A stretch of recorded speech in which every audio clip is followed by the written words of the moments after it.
안녕하세요. 일신사입니다. 저희 채널에는 신박한 사연들이 많이 있으니 많은 분들의 구독 부탁드립니다. 이번 사연은 악독하면서 허세만 부리던 시어머니에게 따끔한 일침을 날리고 분가를 한 어떤 분의 사연인데요. 함께 보시겠습니다. 안녕하세요. 저는 30대 후반 중학생 아이 하나 키우는 장손 며느리입니다. 제가 종부인데요. 얼마 전 시부모님과 분가를 했어요. 남편에게 이혼을 하던지 분가를 하던지 선택을 하라고 했더니 남편은 바로 분가를 선택했습니다. 요즘 결혼 연령이 늦어져서 제 친구들 중에서도 아직 노처녀인 친구도 있고 신혼인 친구들도 있습니다. 저는 남편과 철모르던 어린 시절 결혼을 했는데요. 20대 중반에 결혼을 했어요. 둘 다 대학생이었던 때였습니다.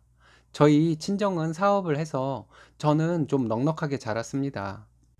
지금 생각해보면 뭐 그냥 중산층 자식 정도로 자란 것 같은데 아빠가 좀 허세가 있어서 제가 많이 넉넉하게 자란 줄 알았어요. 그리고 남편은 결혼 전에 저에게 말하는 것을 들어보면 시댁이 어마어마한 부자처럼 얘기를 했는데요.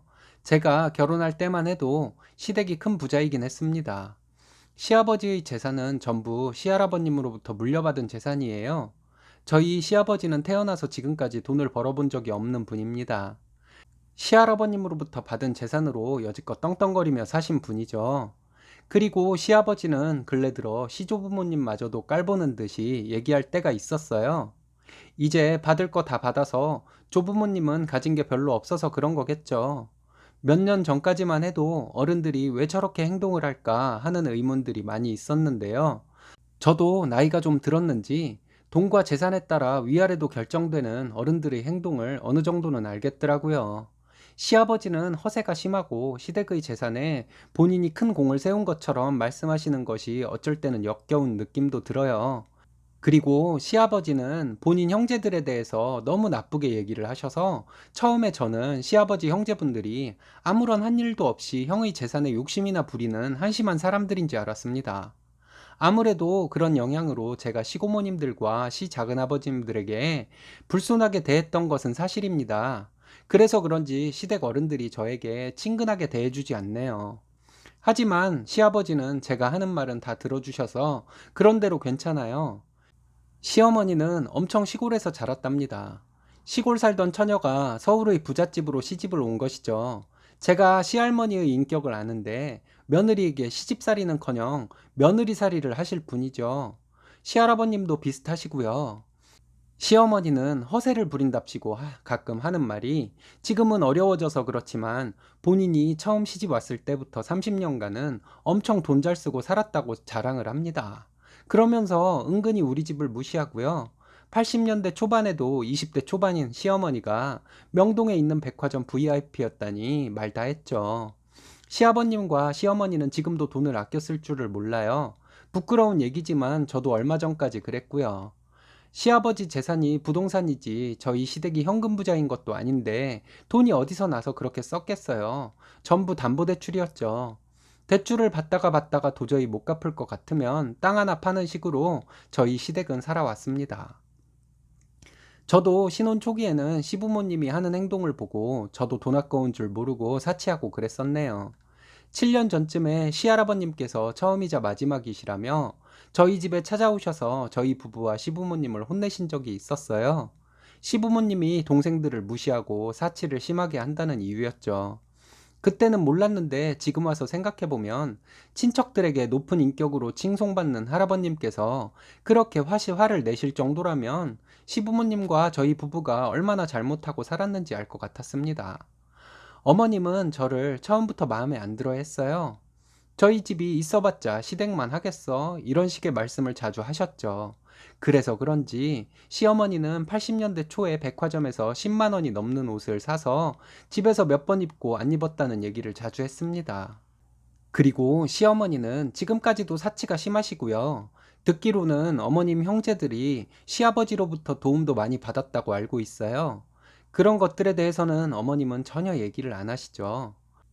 어머님은 늘 시동생들보다 친정 동생들이 생활력이 강해서 훨씬 똑똑하다는 식으로 얘기를 해요. 저도 지금껏 사치도 많이 하고 잘못도 많이 하고 살았지만 아들 키우는 엄마로서 시어머니 같은 여자가 며느리로 들어오면 정말 큰일 나겠네 하는 생각이 들곤 했습니다. 물론 저 같은 며느리도 마찬가지고요. 그렇게 시어머니는 시부모 재산으로 사치를 하고 땅을 잡혀먹고 팔아먹고 하며 살다가 몇 년 전에는 바람까지 나더군요. 시어머니가 50대 초반의 나이에 바람이 난 건데 상대 남자는 시어머니보다 9살이나 어린 남자였습니다. 바람이 걸린 것도 시아버지가 통장을 보고 아시게 된 거였어요. 시어머니는 그 상간남에게 7천만 원을 빌려줬다가 시아버지께 들키게 된 것이었죠. 바람난 것이 들키고도 시어머니는 당당했습니다. 집을 나가버렸죠. 나가서는 고시원에 있다고 했는데 그 상간남과 지냈던 것으로 밝혀졌어요. 그렇게 난리가 나고도 시아버지는 이혼을 안 하고 시어머니는 다시 집으로 돌아왔어요. 결국 그 상간남이 돈 없다 해서 그 7천만 원 돌려받지도 못했어요. 저도 철없는 행동을 많이 하고 살긴 했지만 창피한 일이죠. 친정에서 알기라도 하면 정말 저는 얼굴도 못 들고 다닐 것 같았어요. 그렇게 바람이 나서 집을 들락거리다가 상간남에게 배신을 당하고서야 집으로 돌아온 시어머니는 처음에는 죽은 듯이 살다가 언젠가부터 저와 친정을 무시하기 시작했습니다. 중국과 무역이 중단되었을 때 저희 시아버지 사업이 이제 망하게 되었다던가 무슨 부동산 대책이 나올 때마다 친정이 살고 있는 아파트값 엄청 떨어지게 생겼다던가 하는 말들을 했어요. 처음에는 저희 친정을 걱정하는 듯이 말하다가 가만히 들어보면 친정에 은근히 악담을 하는 것이었습니다. 그것도 남편과 시아버님 없을 때만 그런 얘기를 했어요. 좋은 말도 계속 들으면 짜증나는데 시어머니의 제 친정에 대한 악담이 몇 년이 지속되니 이혼을 하던지 분가를 하던지 해야겠다는 생각이 들었습니다. 도저히 못 살겠어서 남편에게 분가를 하자고 했습니다. 남편은 우리가 무슨 돈으로 집을 얻어 분가를 하냐고 하더군요. 어떻게든 하자고 했습니다. 분가 안 하면 못 살겠다고 하면서 시어머니가 저와 둘이 있을 때 한 행동들을 말해 주었어요. 남편이 안 그래도 시어머니가 바람났던 것과 사치했던 것 때문에 엄마를 싫어했는데 제 얘기를 듣더니 엄청 화가 난 것 같더군요. 친정아빠에게 가서 모든 얘기를 다 했습니다. 그리고 분가를 하고 싶은데 돈이 없다고 했어요. 아빠는 몇 달 뒤에 전세를 준 아파트 계약이 끝나니 그곳에 들어가 살라고 했어요. 남편에게 얘기를 하고 남편과는 분가하기로 얘기가 되었습니다. 그리고 시부모님께 분가를 하겠다고 얘기를 했습니다. 시아버지가 이유를 묻길래 시어머니와 있었던 일을 다 말씀드렸어요. 시어머니는 본인이 사돈을 걱정해서 한 얘기를 가지고 제가 괜히 그런다며 세상 억울한 사람처럼 말하더군요. 그러면서 남편이 장손인데 며느리가 잘못 들어와서 우리 집안이 걱정이라며 혀를 차더라고요. 그러면서 하는 말이 자기는 어렸을 때 시집와서 시동생들 돌봐가며 그 고생을 하고도 여지껏 명절에 친정 한번 못 가고 살았는데 저는 이기적이라고 시어머니가 말했습니다. 정말 어이가 없었어요. 제가 시어머니에게 어머니는 며느리 역할을 한 적이 없다고 말씀드렸습니다.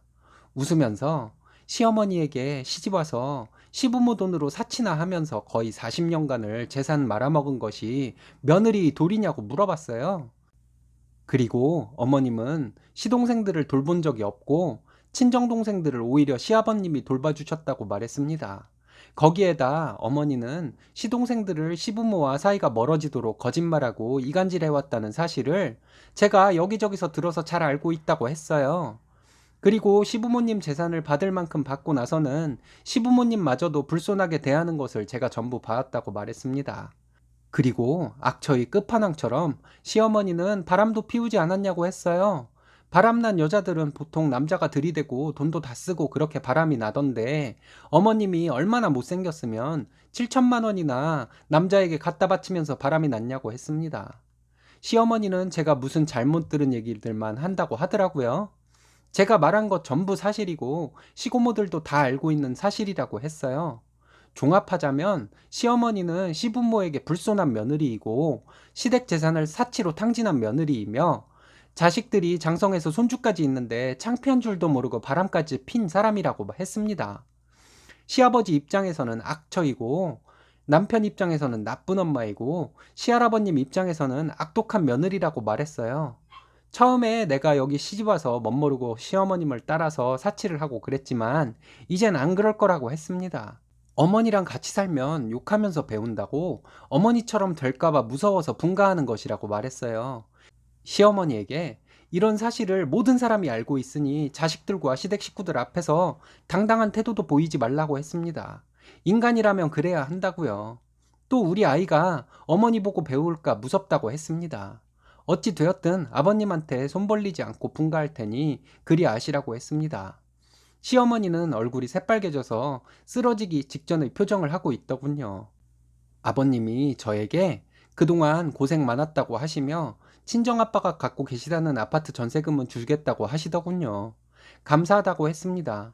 그리고 그 아파트는 어차피 저에게 오기로 되어 있는 것이니 나중에 전세금은 돌려드리겠다고 말씀드렸어요. 분가하고 언젠가 남편이 저에게 그러더군요.